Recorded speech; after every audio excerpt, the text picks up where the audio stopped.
Туберкулез, микобактериясы кокбацилласы тудыратын жұқпалы ауру және әртүрлі органдарда, бірақ көбінесе өкпе тінінде бір немесе бірнеше қабыну ошақтарының пайда болуымен сипатталады. Бұрын туберкулезді тұтыну деп атаған. Кез келген адам туберкулезді кез келген жерде, метрода, автобуста, қонақта жұқтыру мүмкін. Статистикаға сәйкес жер шарында әр секунд сайын бір адам туберкулезмен ауырады. Осындай адамдардың бірі Зинаида болды. Оның негізгі симптомы жөтел болды.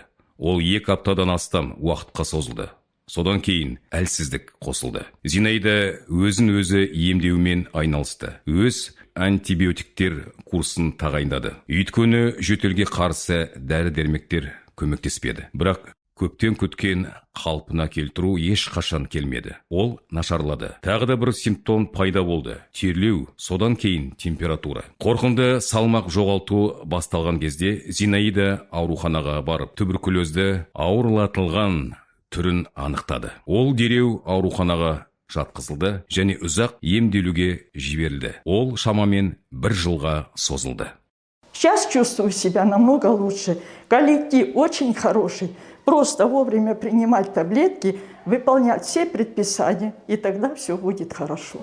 Инфекцияның негізгі көз-өкпе туберкулезбен ауыратын жөтел. Сондай-ақ ауру жануарлар. Туберкулез қоздырғышының берілуінің негізгі жолы ауа тамшылары болып табылады. Туберкулездің залымдағы өкпеде айтарлықтай өзгерістер болған кезде де ауру асимптоматикалық болуы мүмкін. Және флюорографиялық тексеруден өткен кезде өкпедегі өзгерістерді анықтауға болады. Бұл туралы терапия бөлімінің меңгерушісі жоғары санаты дәрігер Тищук Галина Геннадьевна айтады.